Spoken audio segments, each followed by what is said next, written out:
गत पौष 5 गते प्रधानमन्त्रीको सिफारिसमा राष्ट्रपतिद्वारा प्रतिनिधि सभा विघटन भएपछि देश फेरि एकपटक अन्य अनिश्चितता तर्फ उन्मुख भइराखेको छ। वास्तवमा 2062-63 सालपछि देशले जुन अवधारणा र मार्गचित्र अवलम्बन गरेको थियो, त्यो मार्गचित्र र त्यो अवधारणाको कमी कमजोरीको उत्कर्षको रूपमा यो प्रतिनिधि सभा विघटन हो भन्ने मैले ठानेको छु।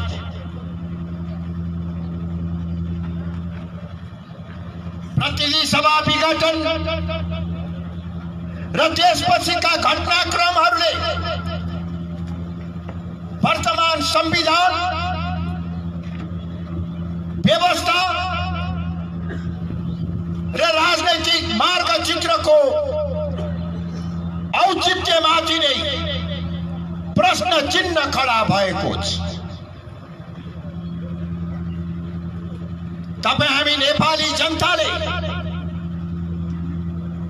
करिब 25 वर्ष हिंसा, अस्थिरता र अराजकताको वातावरणमा आफ्नो जीवन गुजारेका छौं। 2052 साल फागुनमा बहुदलीय प्रजातन्त्र र संसदीय व्यवस्थाको विरुद्धमा माओवादीले हिंसात्मक विद्रोह सुरु गर्यो। त्यो विद्रोहको परिणाम स्वरूप 17,000 भन्दा बढी नेपाली आमाका छोरा छोरीहरूको ज्यान गयो। चाहे माओवादी मार्युन्, चाहे प्रहरी मार्युन्, चाहे शिक्षक मार्युन्, चाहे कर्मचारीहरू मार्युन्, आखिर नेपाली आमाका छोरा छोरीहरूकै ज्यान गएको छ।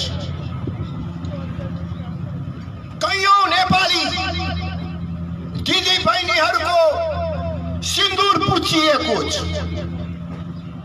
कयौं नेपालीहरूको काख रित्तो भएको छ। कयौं साना साना बाल बालिकाहरू टुडो भएका छन्। त्यति मात्र होइन, यो हिंसात्मक विद्रोहको क्रममा हाम्रो जस्तो गरीब देशका गरीब जनताले तिरेको ट्याक्सबाट बनेका सार्वजनिक सम्पत्तिहरू, व्यक्तिगत सम्पत्तिहरू ध्वस्त पारिएका छन्। माओवादी विद्रोहको कारणले गर्दा अरबौंको आर्थिक नोक्सानी हामी नेपाली जनताले बेहोर्नु पर्यो। आखिर नेपाली जनताले के पाए? 2062 साल मंगसिर महिनामा देशमा शान्ति स्थापना गर्ने नाउँमा माओवादी र 7 राजनैतिक दलका बीचमा भारतको राजधानी नयाँ दिल्लीमा भारतीय शासक वर्गको प्रत्यक्ष सहयोग र संलग्नतामा 12 बुँदे समझदारी भयो। त्यसपछि आन्दोलन भयो। आन्दोलनपछि नयाँ नेपाल बनाउने नाउँमा नेपालको सदियौंदेखि कायम रहँदै आएको हिन्दू राष्ट्रको पहिचानलाई समाप्त गर्ने काम भयो।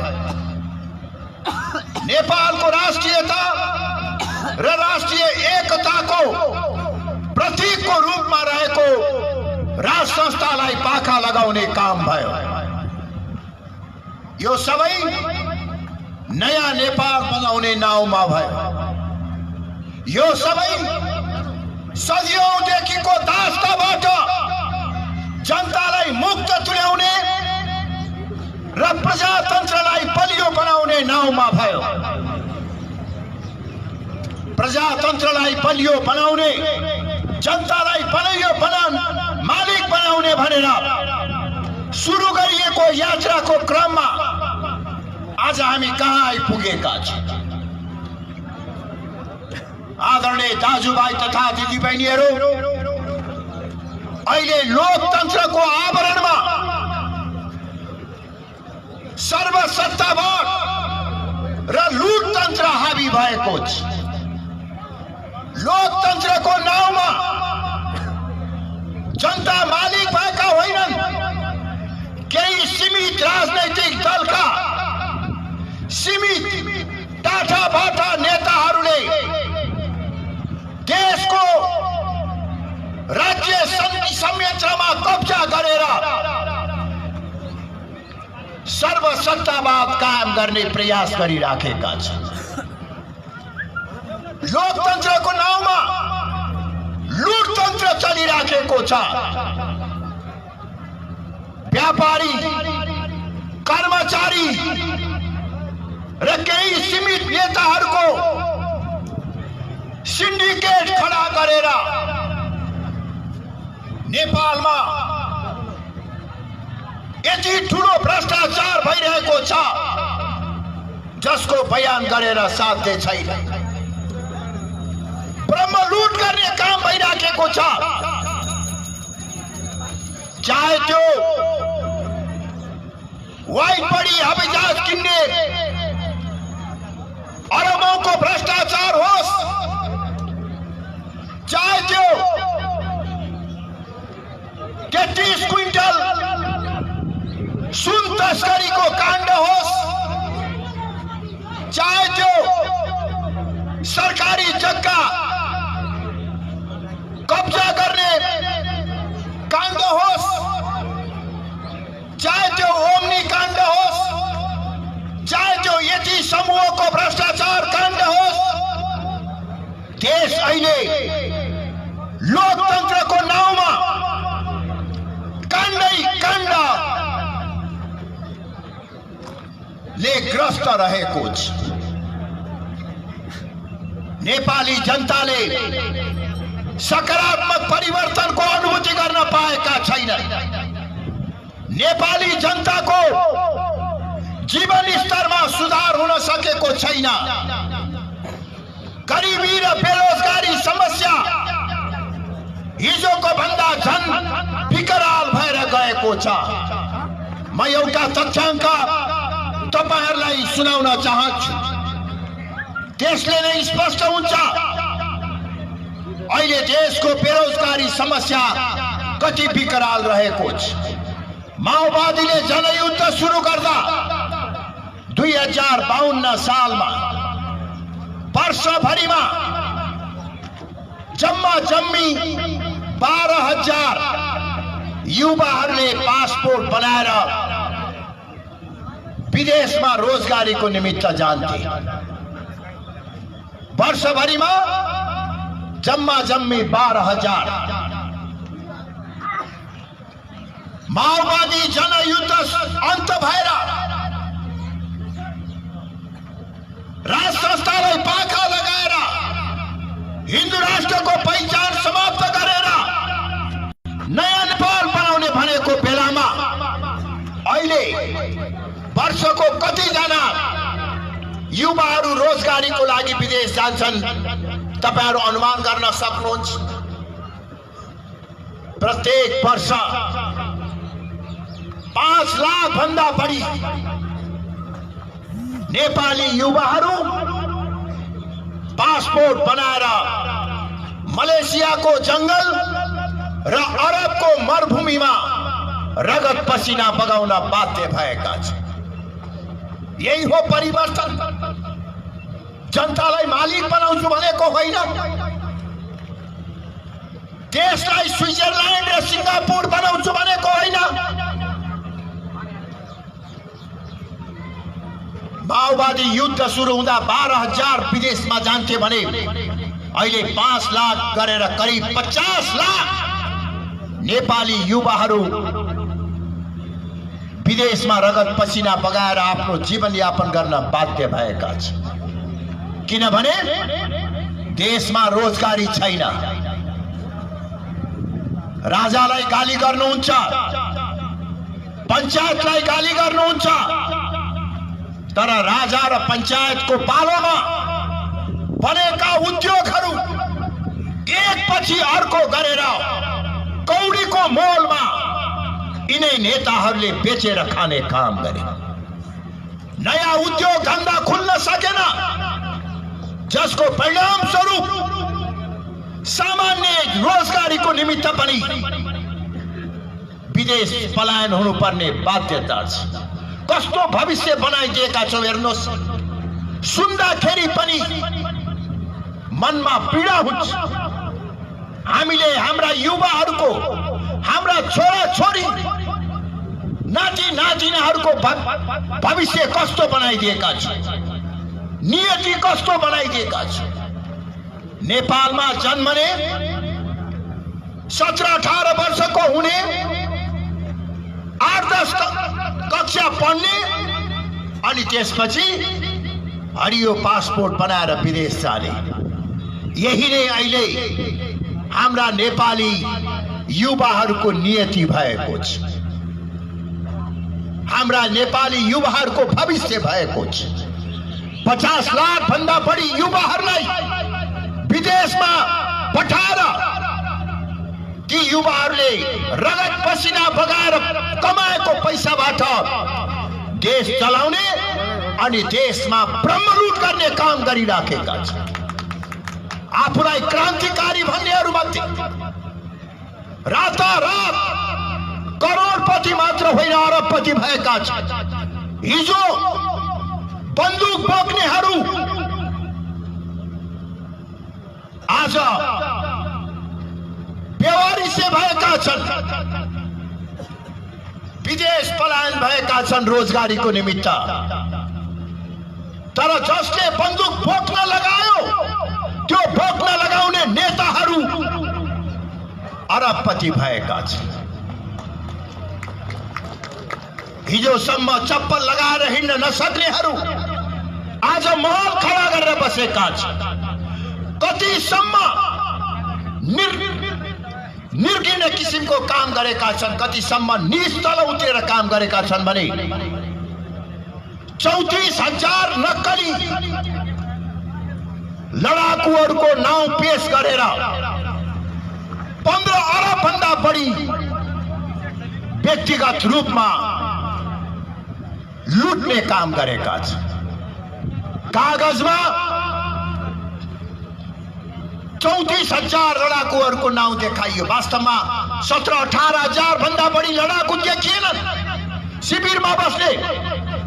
तर 34,000 लडाकु छन् भनेर अरबौं रुपियाँ राष्ट्रिय ढुकुटीबाट लिएर व्यक्तिगत र पार्टीको सम्पत्तिको रूपमा कायम गर्ने प्रयास गरे।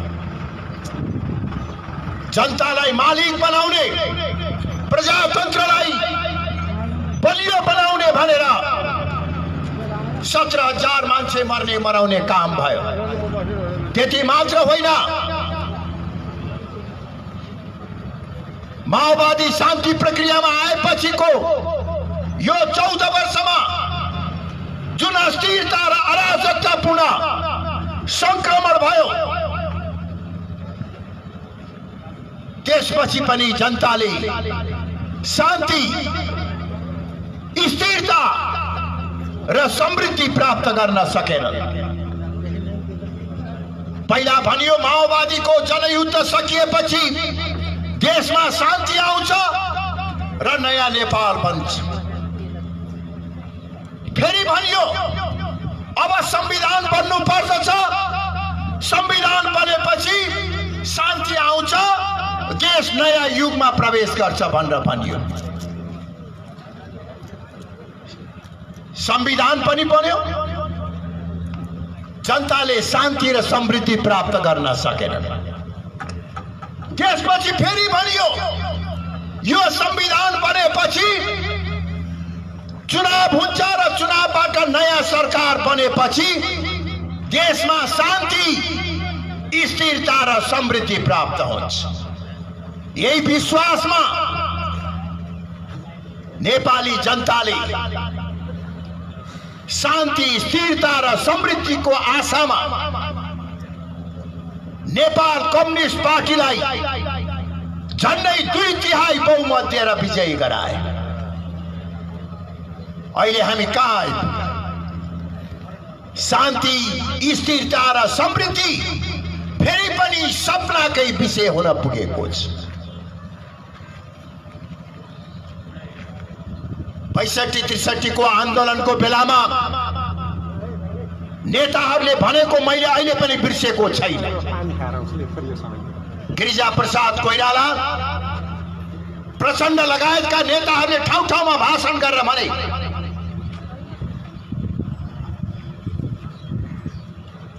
यो लोकतन्त्रको निमित्त संघर्ष अन्तिम संघर्ष हो। नेपाली जनताले प्रजातन्त्रको निमित्त फेरि कहिल्यै संघर्ष गर्नु नपरोस् भनेर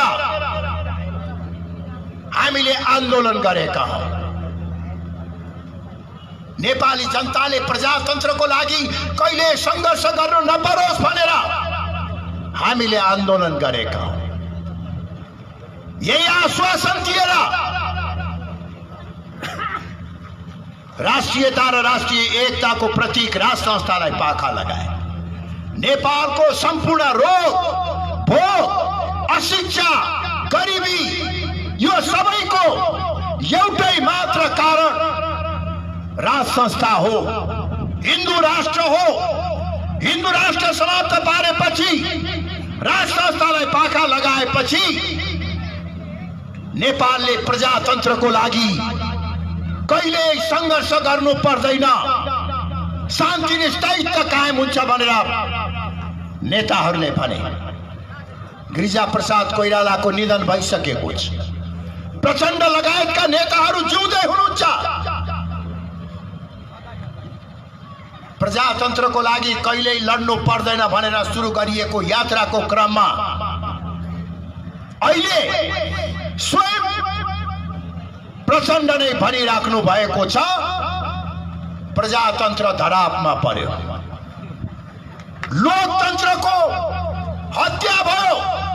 केपी ओलीले संविधान हत्या गरे, तानाशाही हुन थाले, सर्वसत्तावाद लाद्न थाले भनेर प्रचण्ड लगायतका नेताहरू अहिले सडकमा उत्रिराख्नु भएको छ।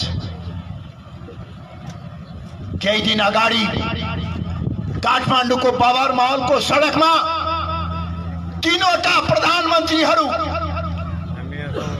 प्रचण्ड, माधव नेपाल र झलनाथ खनाल पलेटी मारेर सडकको बीचमा बस्दै गर्दाखेरि कति निरीह, कति दयाहीन अवस्थामा रहनु भएको छ त्यो हामी प्रष्ट अनुमान गर्न सक्दछौँ। उहाँहरूले राज संस्थालाई हटाउनु भयो, हिन्दू राष्ट्रको पहिचानलाई समाप्त पार्नु भयो, तर जनतालाई प्रजातन्त्र दिन सक्नु भएन, जनतालाई परिवर्तन दिन सक्नु भएन। त्यही कारणले गर्दाखेरि आज उहाँहरू सडकमा पुग्नु भएको छ। प्रचण्ड र माधव नेपाल मात्र होइन, भोलिका दिनमा यही बाटोबाट देशलाई अगाडि बढाउने हो भने, यही विचारधारालाई लिएर अगाडि बढ्ने हो भने प्रचण्ड, माधव नेपाल मात्र होइन, केपी ओली र शेरबहादुर देउपाको पनि त्यही नियति हुनेछ। किनभने गलत बाटोबाट गन्तव्यमा पुग्न सकिँदैन। म अहिले पनि झापा गौरीगञ्जको यही मञ्चबाट भन्न चाहन्छु, तपाईहरुले अवलम्बन गर्नु भएको बाटो गलत छ। नेपालको भू राजनीतिक अवस्था, नेपालको धार्मिक सामाजिक सांस्कृतिक परिवेशले गणतन्त्र धान्न सक्दैन। नेपालको धार्मिक सामाजिक सांस्कृतिक परिवेशमा धर्मनिरपेक्षता एउटा महारोगका रूपमा रहनेछ। संघीयता नेपाली जनताले धान्न सक्दैनन्। कतिन्जेल विदेशीको ऋण लिएर यो संघीयताको बोझलाई बोकिराख्ने हो।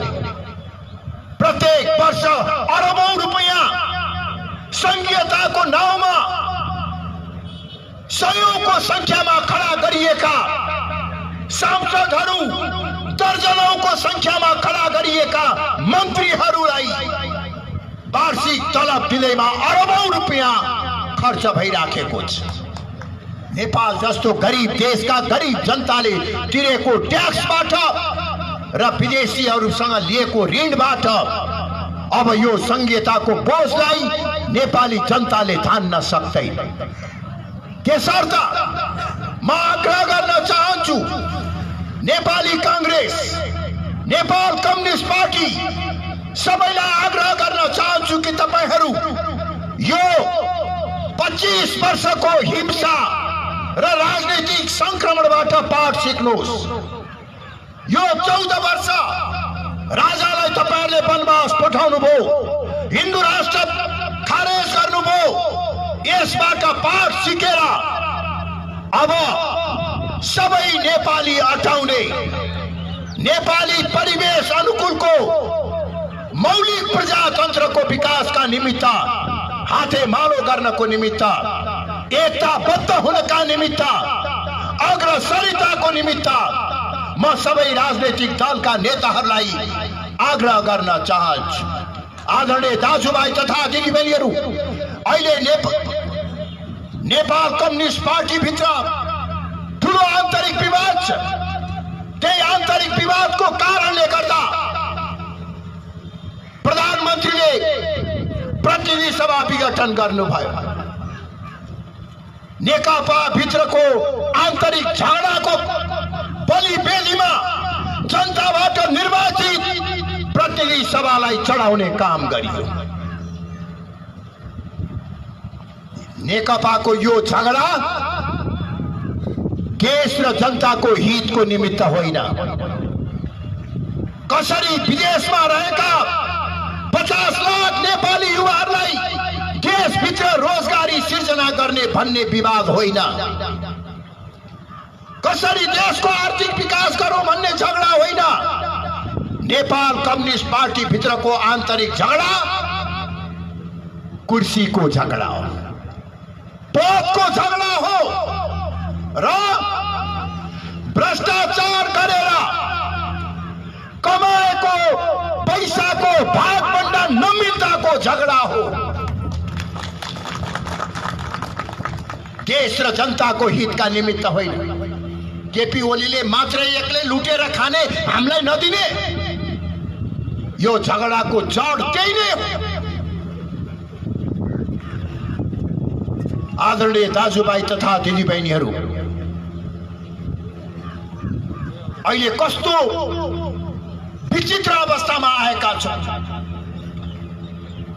उहाँहरूले महान उपलब्धि भन्नुहुन्छ अहिलेको गणतन्त्रात्मक व्यवस्थालाई, तर गणतन्त्रलाई गाई जात्रामा परिणत गरेको कुरा उहाँहरू देख्नुहुन्न।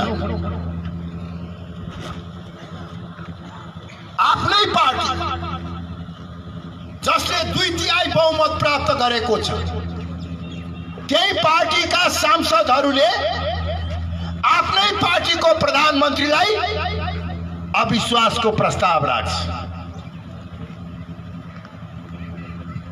आफ्नै पार्टीका सांसदले आफ्नै पार्टीका प्रधानमन्त्रीलाई अविश्वास राख्छ। अविश्वास प्रस्ताव राखेपछि त्यो अविश्वासको प्रस्ताव छल्नका निमित्त प्रधानमन्त्रीले संसदले विघटन गरिदिनुहुन्छ। अनि दुवै पक्ष भ्रष्टाचार गरेर कमाएको करोडौं रुपैयाँ खर्च गरेर शक्ति प्रदर्शनको नाउँमा सर्वोच्च अदालतलाई धम्क्याउने र तर्साउने काम गर्दछ। त्यति मात्र होइन, कस्तो विचित्रको अवस्था छ हेर्नुहोस् त। गणतन्त्रलाई गाई जात्रामा परिणत गरेका छन्। सरकारका 3 अङ्ग हुन्छन्, व्यवस्थापिका, कार्यपालिका र न्यायपालिका। व्यवस्थापिकाको प्रमुख सभामुखले राष्ट्र प्रमुख राष्ट्रपति, सरकार प्रमुख प्रधानमन्त्री र न्यायपालिकाको प्रमुख न्यायाधीशका विरुद्धमा सर्वोच्च अदालतमा मुद्दा हाल्दछ। अनि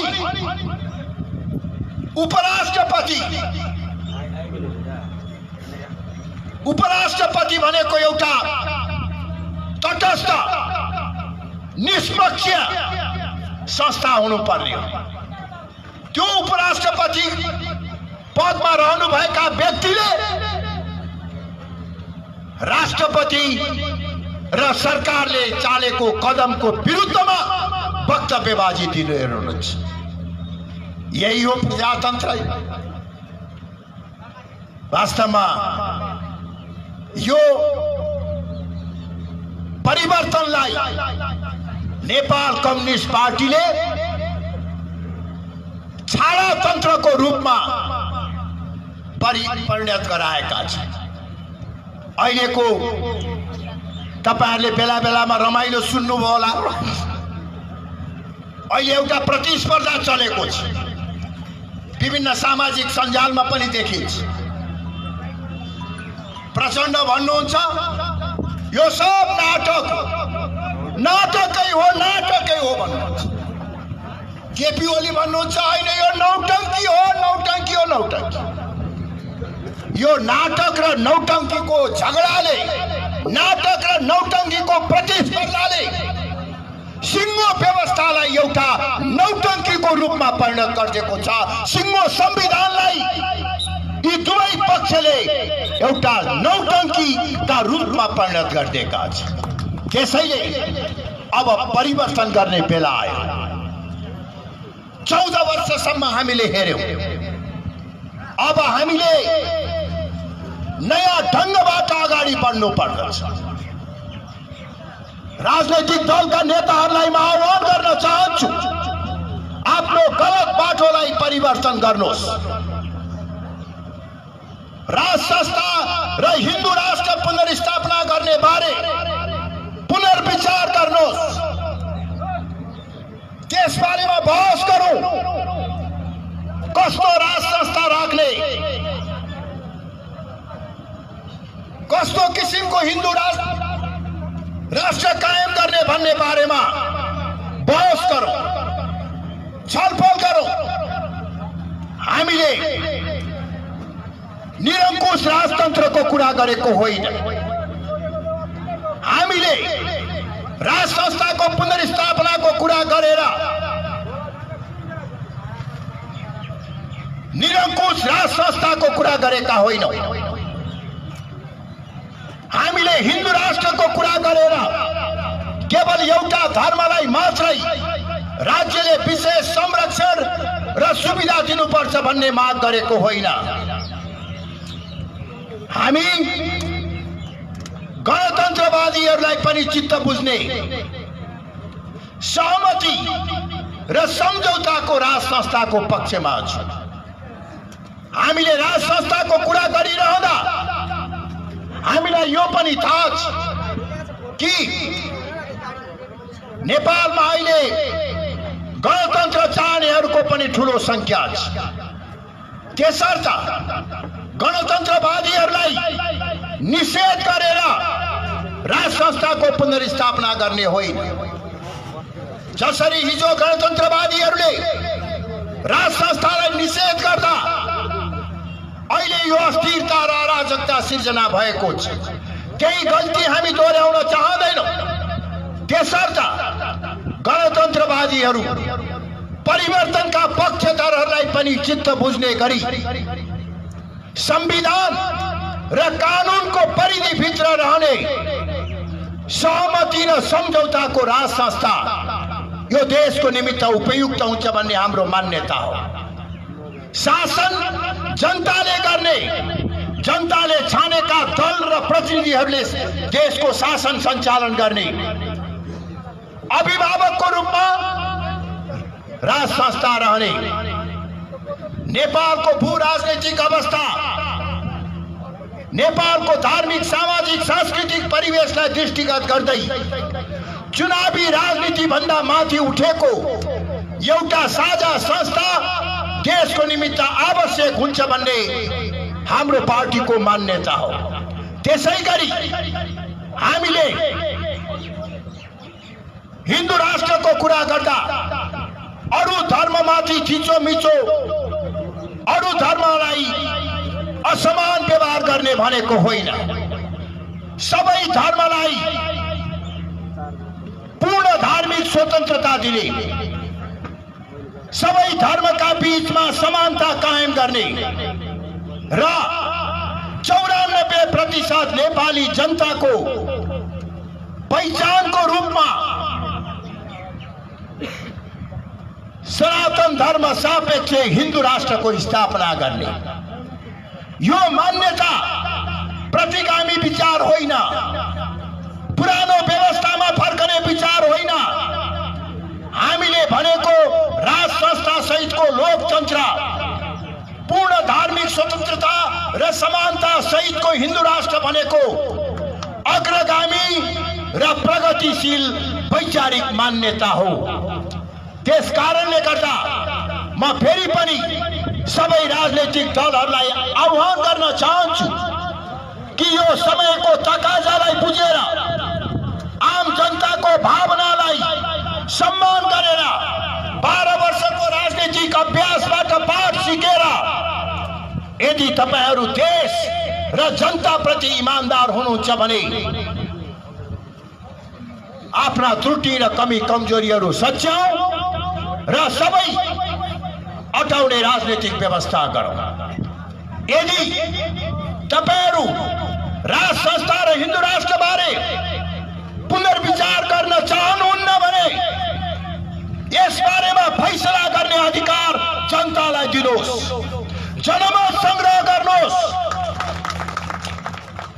राज संस्था राख्ने वा गणतन्त्र राख्ने, हिन्दू राष्ट्र राख्ने वा धर्मनिरपेक्षता कायम गर्ने, संघीयता राख्ने वा स्थानीय स्वायत्त शासन कायम गर्ने, यस बारेमा जनतालाई फैसला गर्न दिनुहोस्।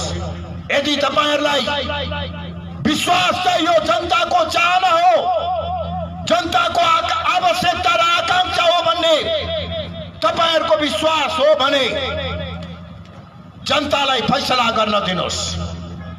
जनताले जे फैसला गर्दछ त्यो सबैले स्वीकार गरौं। सबैको निमित्त यो विवादको अन्त्य हुन्छ। यदि जनमत संग्रह पनि गर्दैनन् भने आदरणीय दाजुभाइ तथा दिदीबहिनीहरू, यहाँ उपस्थित दाजुभाइ तथा दिदीबहिनीहरू मार्फत म आम नेपाली जनतालाई आह्वान गर्न चाहन्छु, यो 12 वर्षको गल्तीलाई सच्याउनको निमित्त कांग्रेस कम्युनिस्ट तयार हुँदैनन् भने, जनमत संग्रह गर्न तयार हुँदैनन् भने जनताले सडकबाट आन्दोलन गरेर आफ्ना राजनैतिक मान्यताहरूलाई स्थापित गर्नु पर्दछ। जनताले सडकबाटै राज संस्था र हिन्दू राष्ट्रको पुनर्स्थापना गर्नु पर्दछ। आदरणीय दाजुभाइ तथा दिदीबहिनीहरू, अहिले देशका विभिन्न भागहरूमा राजा आओ देश बचाओ, हिन्दू राष्ट्र पुनर्स्थापना गर भन्ने मागका सहित स्वस्फूर्त रूपमा सडकमा प्रदर्शनहरू भइराखेका छन्। देशका विभिन्न भागमा लाखौं जनता सडकमा उत्रिएर हिन्दू राष्ट्र र राज संस्थाको पक्षमा आवाज उठाइराखेका छन्। यो जनताको आवाजलाई सिंह दरबारमा बस्ने, बालुवाटारमा बस्ने नेताहरूले सुन्न सक्नु पर्दछ। जनताको भावनालाई सम्मान गर्न सक्नु पर्दछ। होइन भने हामीले सडकबाटै आफ्ना मान्यता स्थापित गर्ने कार्यमा अब विलम्ब गर्नु हुँदैन। देश बर्बाद हुन लागेको छ। अब देशलाई बचाउन र देशलाई बनाउनको निमित्त एउटा राष्ट्रवादी आन्दोलनको आवश्यकता छ। यो आन्दोलनका निमित्त म सबैमा आग्रह गर्न चाहन्छु, सडकमा जसले हिन्दू राष्ट्र र राज संस्थाको पक्षमा प्रदर्शन गरिराख्नु भएको छ उहाँहरूलाई धन्यवाद दिन चाहन्छु। उहाँहरूको सत्कार्यको प्रशंसा गर्न चाहन्छु। तर एक्लै दुक्लै गरिएका यस्ता प्रयासहरूबाट हामीले न त राज संस्था पुनर्स्थापना गर्न सक्छौं, न हिन्दू राष्ट्र पुनर्स्थापना गर्न सक्छौं। यसका निमित्त संगठित रूपमा सबै राजा चाहने, हिन्दू राष्ट्र चाहनेहरू एउटै छाता मुनि आउनु पर्दछ र राप्रपाको नेतृत्वमा सशक्त शक्ति प्रदर्शन गर्नको निमित्त तयार हुनु पर्दछ। राप्रपा त्यो पार्टी हो जसले 62-63 को आन्दोलनको रापतापको बेलामा जब राज संस्था र हिन्दू राष्ट्रको कुरा गर्दा ज्यान हत्केलामा राखेर जानुपर्ने अवस्था थियो, त्यो अवस्थामा यो एजेन्डालाई जोगाएर राख्ने काम, यो एजेन्डाको बिउलाई बचाएर राख्ने काम राष्ट्रिय प्रजातन्त्र पार्टीले गरेको हो। राष्ट्रिय प्रजातन्त्र पार्टीकै कारणले गर्दा आज देशभरि हिन्दू राष्ट्र र राज संस्थाको पक्षमा आवाज उठाउने अधिकार प्राप्त भएको छ। हामीले संविधान सभामा लडेर सबै विषयलाई परिवर्तन गर्न पाउने अधिकार नलिएको भए वा धर्मनिरपेक्षता, गणतन्त्र र संघीयता अपरिवर्तनीय भनेर संविधानमा लेखिएको भए आज सडकमा हिन्दू राष्ट्र राज संस्थाको पक्षमा आवाज उठाउँदा त्यो अवैधानिक हुन्थ्यो, असंवैधानिक हुन्थ्यो। तर राप्रपाले संविधान सभामा लडेर हिन्दू राष्ट्र राज संस्था स्थापना गर्न नसके पनि त्यो एजेन्डालाई जीवित राख्ने, त्यो एजेन्डाको पक्षमा आवाज उठाउन पाउने, त्यो एजेन्डाको पक्षमा संगठन गर्न पाउने, त्यो एजेन्डाको पक्षमा पार्टी खोल्न पाउने र त्यो एजेन्डाको पक्षमा जनताको विश्वास जितेर परिवर्तन गर्न पाउने अधिकार राप्रपाले गरेकै कारणले प्राप्त भएको। त्यस कारणले गर्दा राप्रपाको हिन्दू राष्ट्र र राज संस्था प्रतिको प्रतिबद्धताका बारेमा कुनै शंका नगर्नका निमित्त म आम जनतालाई, विभिन्न समूहका व्यक्तिहरूलाई, सबैलाई आग्रह गर्न चाहन्छु। राप्रपा हिन्दू राष्ट्र र राज संस्थाको एजेन्डाको पक्षमा हिजो पनि प्रतिबद्ध थियो, आज पनि प्रतिबद्ध छ र भोलि पनि प्रतिबद्ध रहनेछ। र आदरणीय दाजुभाइ तथा दिदीबहिनीहरू, अब हामीले सडकमा नारा लगाउँदा पनि राजा आऊ देश बचाऊ भन्ने होइन। राजा आऊ भनेर हामीले कराएर राजाले खुरुक्क आएर बस्ने त व्यवस्था छैन नि। राजाले आफै आएर बस्ने भए त नारायणी छोडेर जानै पर्दैन। अब राजा आऊ देश बचाऊ होइन, हामीले के भन्ने हो? जनता आऊ राजा ल्याऊ, जनता आऊ हिन्दू राष्ट्र ल्याऊ। र राजाले मात्रै देश बचाउने होइन, राजा र जनता मिलेर देश बचाउने हो। राजा र जनताको साझा प्रयासबाट 250 वर्ष अगाडि श्री 5 बडा महाराजाधिराज पृथ्वीनारायण शाहले यो एकीकरण गरे। राजा र जनताको साझा प्रयासबाट 2007 सालमा प्रजातन्त्रको स्थापना भयो। राजा र जनताको साझा प्रयासबाट नेपालको आधुनिकीकरण भयो। राजा र जनताको साझा प्रयासबाट विश्व रंगमञ्चमा नेपालको नाउँ स्थापित भयो। र अब पनि राजा र जनता मिलेरै यो देश बचाउने र देश बनाउने काम गर्नु पर्दछ। यो अभियान अब राष्ट्रिय प्रजातन्त्र पार्टीले सुरु गर्दछ। यो अभियानमा साथ दिनको निमित्त म सम्पूर्ण नेपाली दाजुभाइ तथा दिदीबहिनीहरूलाई आग्रह गर्न चाहन्छु।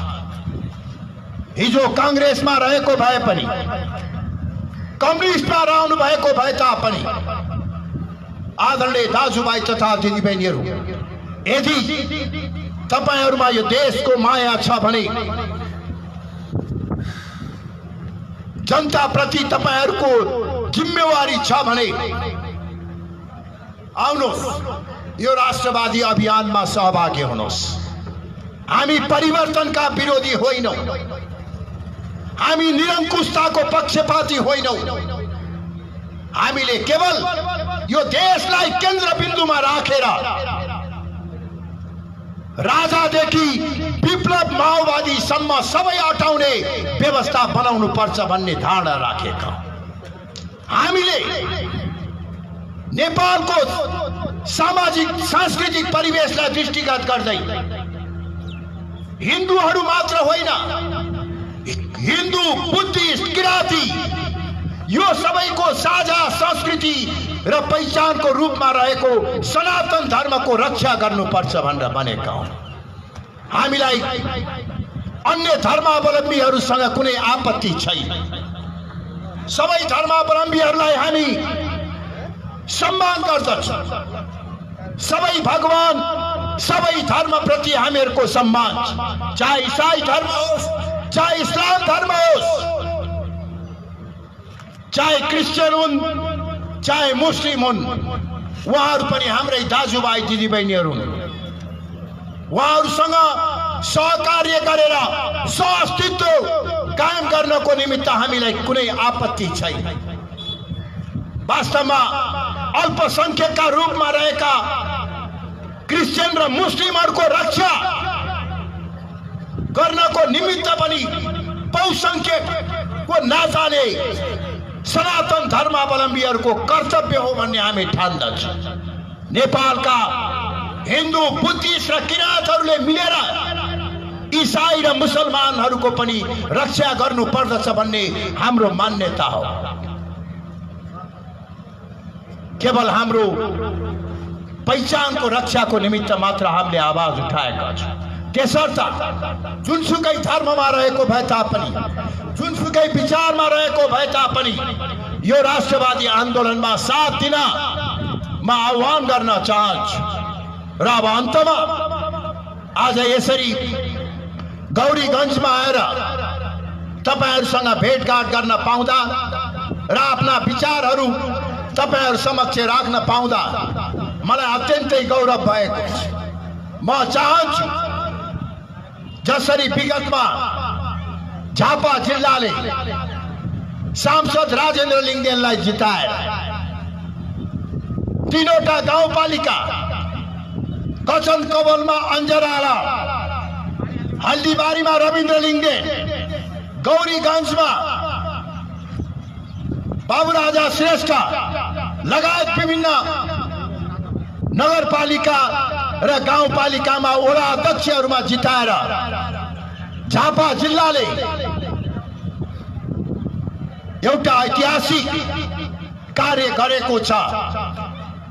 त्यसलाई आगामी दिनमा अझ बढी सशक्त रूपमा प्रस्तुत गरिदिनको निमित्त म झापा जिल्लावासी दाजुभाइ तथा दिदीबहिनीहरूलाई आग्रह गर्दछु र पार्टीका कार्यकर्ता साथीहरूलाई निवेदन गर्न चाहन्छु कि हाम्रो निमित्त अहिलेको अवस्था अत्यन्तै अनुकूल पनि छ र साथसाथै यो हाम्रो निमित्त जीवन मरणको सवाल पनि छ। यो अनुकूल अवस्था जति बेला कम्युनिस्ट पार्टी टुटफुटमा छन्, बदनाम छन्, प्रमुख प्रतिपक्षी दल नेपाली कांग्रेस किम कर्तव्य विमूढ निरीह भएर बसेको छ, कहिले झर्ला र खाउला भनेर पर्खेर बसेको अवस्थामा छ। आमूल परिवर्तन होइन। कहिले केपी ओला हटलान् र त्यो भाग खाउला भनेर पर्खेर बसेको अवस्थामा नेपाली कांग्रेस यस्तो स्थितिमा जनताले विकल्प खोजिराखेका छन्। त्यो विकल्प निर्माण गर्ने क्रममा यो हाम्रो निमित्त एउटा अनुकूल अवसर हो। झापा जिल्लाका पार्टीका कार्यकर्ता साथीहरूलाई म आग्रह गर्न चाहन्छु, अब केही दिनमा सर्वोच्च अदालतले फैसला दिनेछ। 2-4 दिन भित्रैमा चुनाव हुने नहुने थाहा हुन्छ। धेरै सम्भव चुनाव हुने नै देखिन्छ।